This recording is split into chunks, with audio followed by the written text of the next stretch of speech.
today's episode, we are going to go from this to this.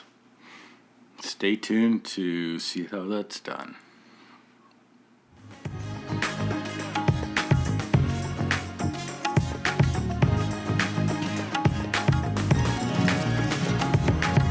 Alright, in today's episode, we are going to switch gears from working on the engine to get the frame, a little bit of work on the frame, mainly so I can get it all straightened out and make sure the engine's going to fit in it without any hassle. So I'd rather have the engine unpainted before I do that, just in case it gets all scratched up and I'll need to handle it quite a bit. So yeah, I think what I'm going to try to do, like the way they have you build the frame, which I'm sure it's fine. It's screwed together in a couple spots, and these screws, like here, they might be visible. Like I know the ones that bolt the swing arm on here, there's a cover that'll go over it. Same with the wheels, so that's fine. They give you a little white metal cover that represents the end of the axle or the shaft or whatever. So those ones get hidden, but these ones don't. They get hidden by the tank and the seat, but I kind of like to have it so when you got the seat or the tank off, you're not going to be able to see the screws. So ideally what I want to do, and I guess the other thing is really you're supposed to paint all the parts individually and then assemble it. And I don't really want to do that. I would rather have an assembled frame and then paint it. For fitting the engine, that's not a problem because you bolt it all together before you do that. It makes it painting tubular structures a bit of a pain when they're assembled, but it's more than doable. So yeah, that's my number one thing I want to figure out is get this thing pre-assembled or assembled before I paint it, without screws, with soldering it. I'll start test fitting and everything with the screws. Then I'll replace the screws with brass rod that are tight fit in the holes, or as tight as I can get, and then solder it all. And the other thing I want to do is figure out if I can build the frame without the swing arm in it. Because as you can see here, as you join the two halves of the frame together, you capture the swing arm in between. And, if we look at the frame where the swing arm goes, which is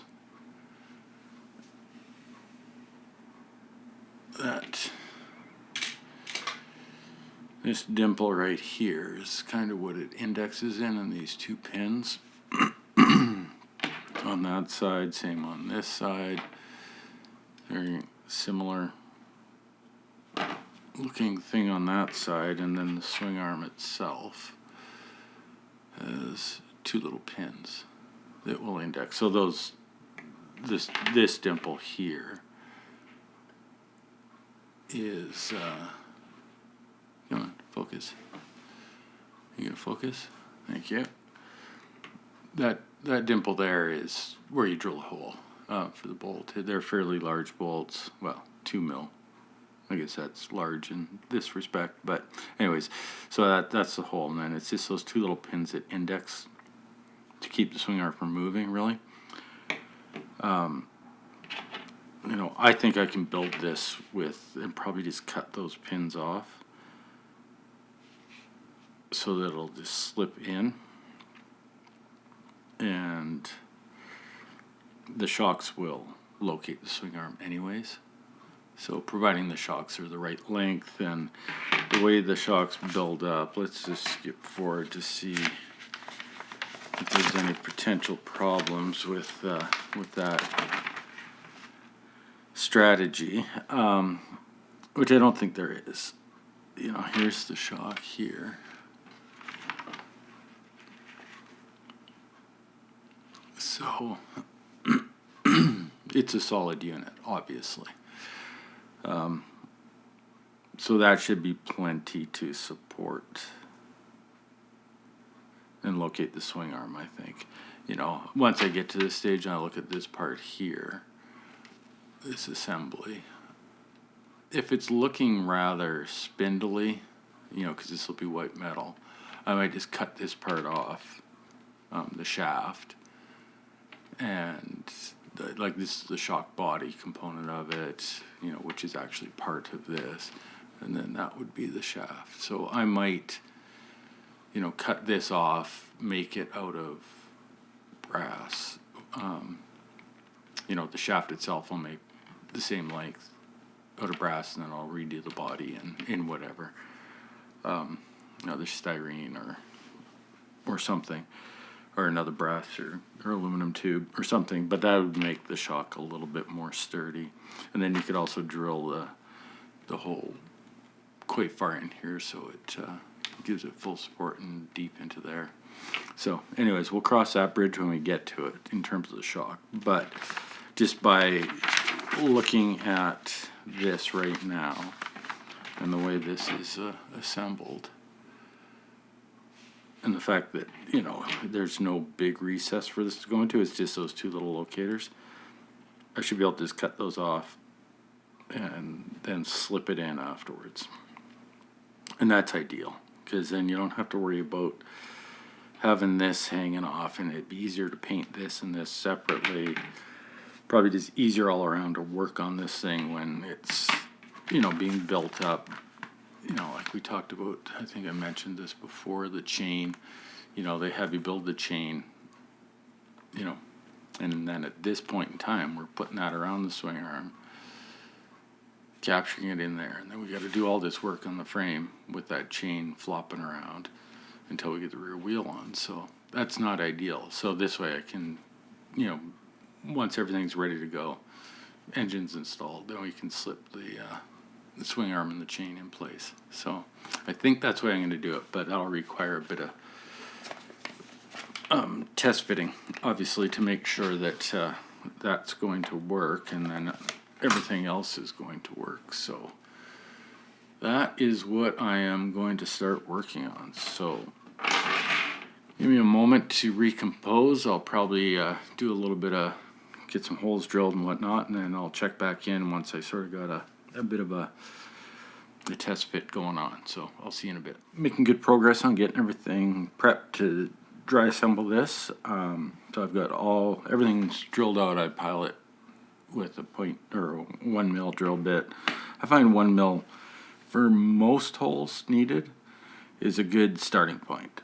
Sometimes, you know, with some really fine things that need a hole, it'll be smaller. So, but for the most part, 1 mil works. Like all the pins that they usually cast in, you'll need a 1 mil pilot for those, or a 1 mil hole.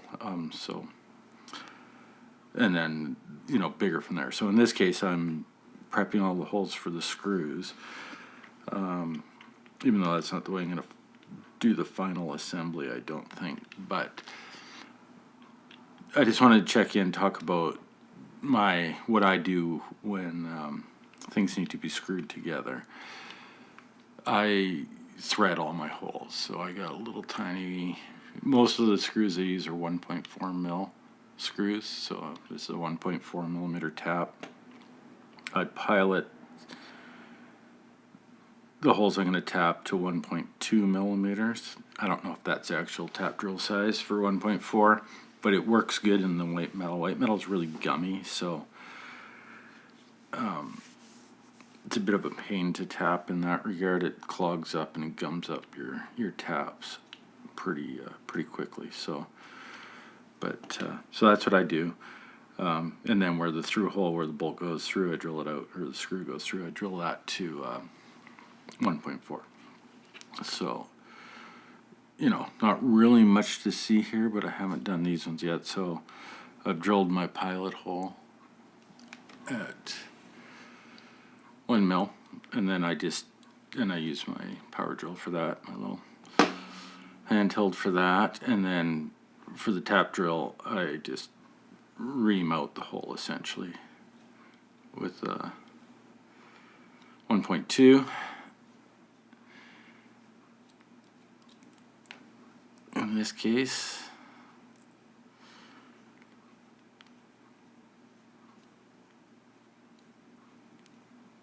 because these are would be considered a blind hole. You just got to make sure that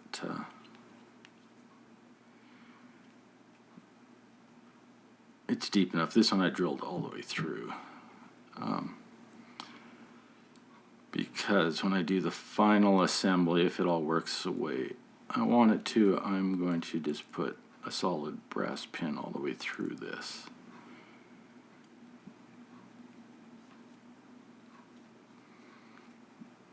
And then solder it. So that's that. So then I just start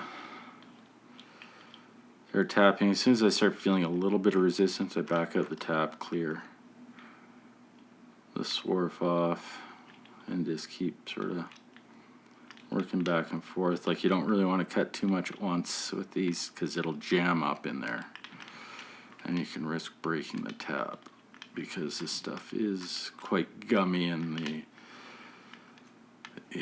swarf, the cuttings can pile up. So you just got to be fairly careful.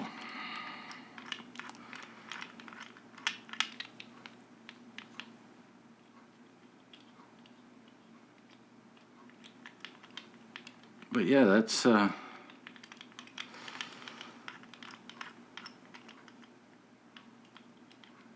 pretty much how I approach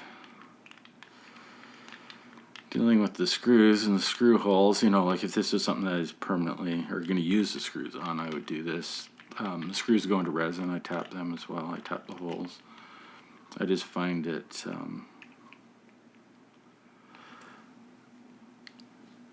safer than trying to form the threads with the screw itself, because the heads are so tiny on them that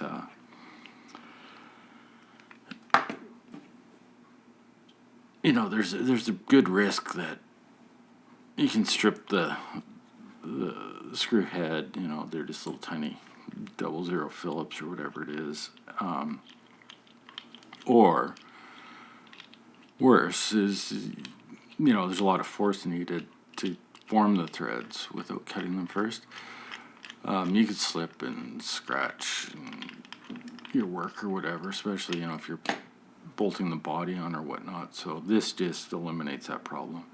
And then if I'm worried that a screw's going to come loose or it's not going to hold something firmly, like I don't want to put a lot of pressure tightening a screw up. When I do the final assembly, I'll put a bit of CA glue on the threads before I put them in. So basically glue the screw into place. So screwed and glued, it's sort of like doing Loctite, but you wouldn't want to use Loctite in this application. I wouldn't think. I guess you could. I don't know if Loctite would react with the resin or not. Just an FYI, Loctite, you never use Loctite on plastic because the Loctite itself will make the plastic go brittle. And that's like automotive, wherever, any kind of plastic, mostly. You don't use Loctite into plastic because it will make it go brittle and break. It'll defeat the actual purpose of what you're trying to accomplish. So anyways, that is that. I've got all that drilled out. I think that's all the holes tapped that I need tapped to get this starting to test fit. The other thing I did, and where you have pieces that are going to go together permanently, like this eventually, whether you paint it first and then glue it together and screw it, or like I'm going to try to do solder this all together. So there's two connection points here that aren't screwed, and that's this one here, these two, the lower bar, and then where this meets the headstock here. So there was a little nub molded into here, a little tab that goes into the hole there, and then same here. So I cut those off and I drilled a hole on both sides. So I'll use a brass pin that can go in farther on both sides and give it more support for either soldering or gluing. So that's what I do with those type of connections. So anyways, that is where I am at with this. I'm going to turn the camera off. I'm going to do a bunch of fiddle fucking around with this to get it bent in shape so it'll all bolt together, and then I will check back in with you. See you in a bit. As you can see, we've got the test build up more or less complete. Yep, that's just sitting there. But yeah, it fits. That actually, let's see if I can turn it over without it falling apart. You can see at the back there, right at the back, there's a black screw. That one will come out and it goes straight through into the resin of the rear seat cowl. So, but you can see how the frame fits in there as it should, nice and same contour, so that's good. Seat sitting on its little pins. You can see the bottom of them there. Tank locates on its pins, and there's a screw right through the filler cap that goes down and will screw down to the frame. So really the tank's not removable once you've got it built. I guess you could leave that out or maybe put a magnet there. We'll see when I get there. I got time to make up my mind. We'll see. You know, it should actually just fit on there. I might do that actually. I might put a magnet in the bottom of the tank. Yeah, and then you can pop it off, because it's pretty neat looking, this thing. And it's a nice size. You can see how big it's going to be. It's not huge. Obviously, it's bigger than a 12 scale bike. But not a lot bigger, because this was a pretty small bike in its day. So, you know, compared to a modern sport bike, this isn't actually that much bigger than a 12 scale. So, anyways, yeah, see, that's just not attached. The tank's two pieces, so this clips on. There's a couple spots there. They line up. They're a little snug, but I just got to probably fiddle with the resin more than anything else. But so that's everything there. The frame, once it's together, it'll hold the swing arm in place. Right now it can move a bit. It's just on those two little locating tabs. I'm going to have to cut those off if I want to build the frame, you know, and solder it all up without the swing arm in there. I'll have to cut them out, but then you'll just stick it in sort of sideways, get it in place, screw it in. It'll be fine. It'll have to go on before the engine goes in, but everything's in. I just got brass pins holding everything together for the engine, but it's in there. It's solid. Everything lines up. Everything's square and in place. And it didn't really take that much. Like I say, this is still a little springy. So, but the battery tray piece, which you can't really see it, there's a crossbar that goes that way. That'll get soldered in. So yeah, I'm pretty happy with that build-up of the frame, and I'm glad I paused and did this test fit now. Like, it wasn't bad, actually. It wouldn't have been too problematic if you'd just finished the engine and then moved on to the frame and built it and then went to put the engine in. It would more or less fit. I had to tweak it a little bit. Just this bar, just the whole frame actually was up a little, so it just needed to be tweaked down. I might need to... So it's kind of odd. I don't know if that's the way it's supposed to be, but that's the way it's working out. As you can see, there's sort of this is kind of flatter, you know, sort of flat and then curves a little bit. And then between here and here is a different angle, and then it sort of flattens out here. But that's the way it sort of naturally all went with, like, as you can see, there's a crossbar there, so theoretically you'd think it would be straight between those two, and then between here and here it would be, and probably there it would all be straight piece. And then this piece being straight kind of locates where all these other bends should be. So it all seems to work out. You know, once I tweaked this down, these lined up when I had these in place. So yeah, it seems like it's good. So I'm going to go ahead and start probably I'm going to leave the engine in, and I'm going to solder the frame together. So I've got to figure out that. Like, I'll probably take out screws one at a time, drill out, put brass pins in, and then solder, each joint one at a time with some clamps to make sure nothing comes apart. And then once it's all soldered, I can pull the engine out. And the engine, I think, will help keep everything nice and square. So I'll think that's what I'm going to do moving forward, sort of the next step. But yeah, I'm happy with that. It built up really well. It's funny. Maybe I'll throw a picture up.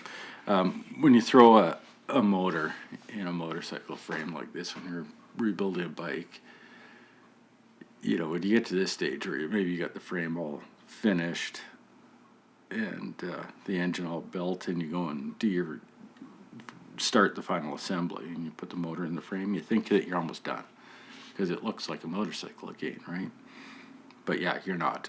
There's a lot more work to go. So, and I've done that a few times with real bikes. So yeah. Anyways,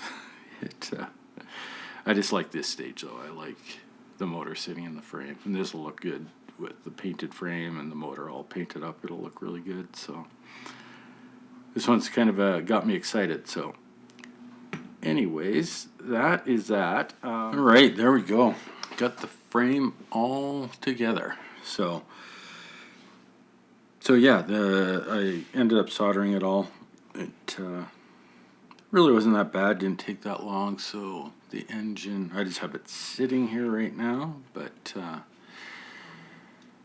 the fit is, it's a little fiddly to get this thing in there, but it slips right in.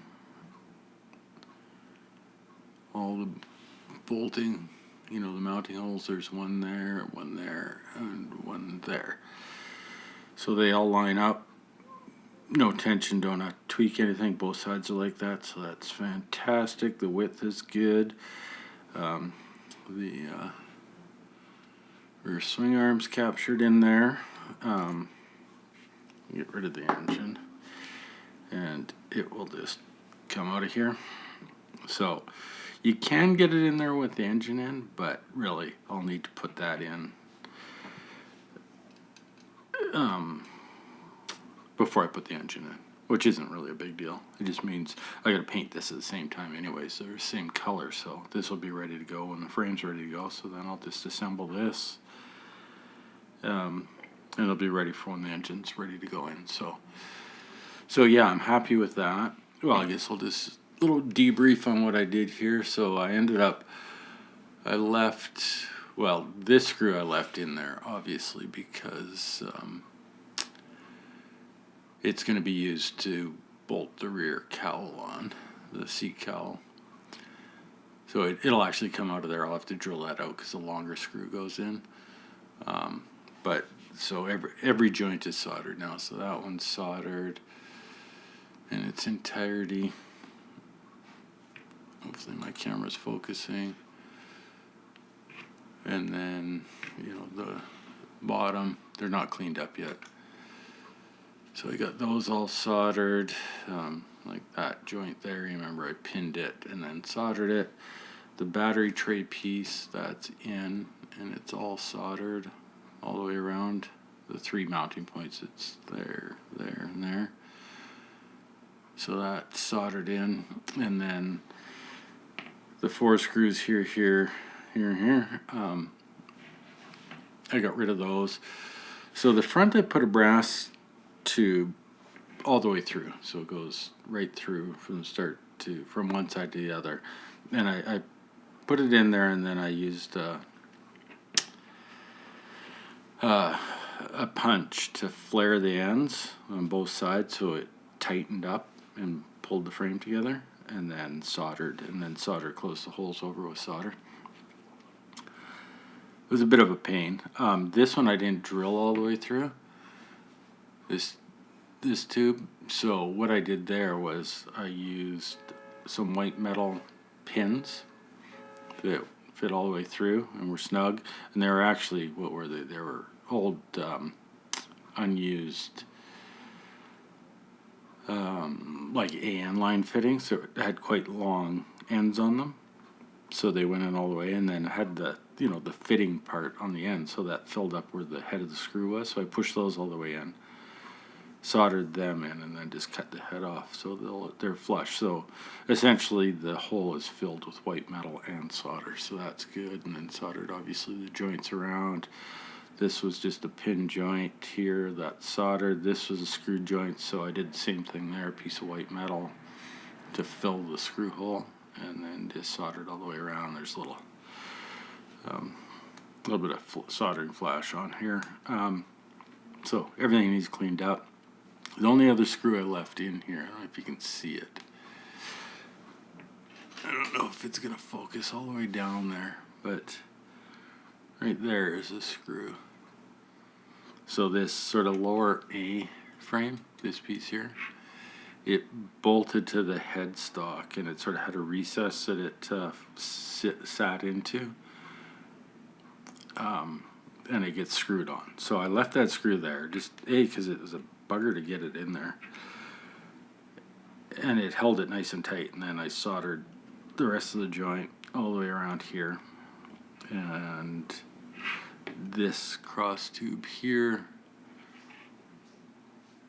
right there, it's part of that A-frame. So then it's where the other two screws were, the ones that I put the brass pin on. So that'll be super rigid and super tight. So yeah, that's it. The frame is together. It's square. Everything lines up. Super happy with that. I don't know. This I haven't quite looked at yet, but so now, I'm done with this for now. I don't need to carry on messing with this. I know the engine's going to fit in it. I know that's all good, so I can set this aside and pick up. So the next episodes, that'll be it for this episode. So then we'll flip back and carry on, which means we'll go back to the engine, obviously. We'll get the engine, we'll finish working on the engine, get it painted, fully assembled and detailed. I gotta have a look at some of my references to see extra wiring or anything, because I know one thing I noticed in the instructions, this right here is the battery tray. So the battery sits in here, but there's no wiring for the battery, and you can see that, like, there's no side covers on this thing, so you can see the top of the battery. So I got to figure out the wiring for the battery. So obviously the negative will just ground to the frame somewhere, I'm sure.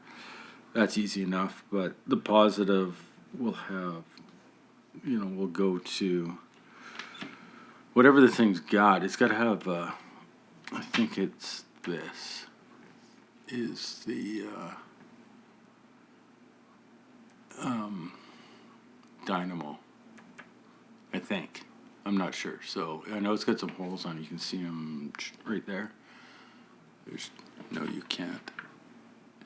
You can see there's two holes there. I don't know if those are, where wires would come out or what's going on. I actually don't know if that's what this is. It maybe it's the oil filter. I have no idea. I'll have to do a little bit of research, or if you know, drop a comment and let me know. Either that or the stator and whatever is under this cover. So there'd be some wires coming out of here. Anyways, long story short, I need to figure out where the positive goes. There's got to be a bit of a junction box and wiring from the stator that's not included in this. And I'm not sure on this. I don't know if it's got a mechanical tack or... Anyways, point of my long ramble here is figure out a bit of the wiring, chassis wiring. I want to have a look on that, do some research, and make sure I don't need to add anything to the engine, at least. So I want to know if there is stator or a dynamo or a magneto wiring or whatever there might be for this thing. So I just got to figure that out, work on the engine a bit. And so, yeah, that's what we're going to do the next time, is do a little bit of painting, and a little bit of detailing and get done with the engine assembly. So that'll be exciting. So, but for now, that is it for this episode. We got the frame roughed in, essentially. Just got to do all the cleanup and finish work on it. Obviously, the solder joints need a little bit of cleaning up, and I didn't do any cleaning on this frame other than, got rid of the mold release off it at the very beginning, so it needs to be de-seamed. There's a couple of, the pour point is right here where my finger is, stuff like that, just flatten everything. So yeah, once we get to that, let's get the engine done, then we'll get back onto the frame, and yeah, so anyways, there we go. I didn't film any of the soldering. I hope you don't mind that. I'll probably make a dedicated how-to, so to speak, on soldering. This was kind of difficult to show any of it because it was a bunch of fine little fiddly stuff, and quite honestly, it didn't even take that long. So I'll find something better to make a dedicated soldering video on, to show you my process. So, all right. For the last time, that's it. That's the end of the video. Thank you, everybody, for watching. I hope you enjoyed this episode, and we'll see you in a couple weeks with the next episode. Until then, take care. Bye-bye.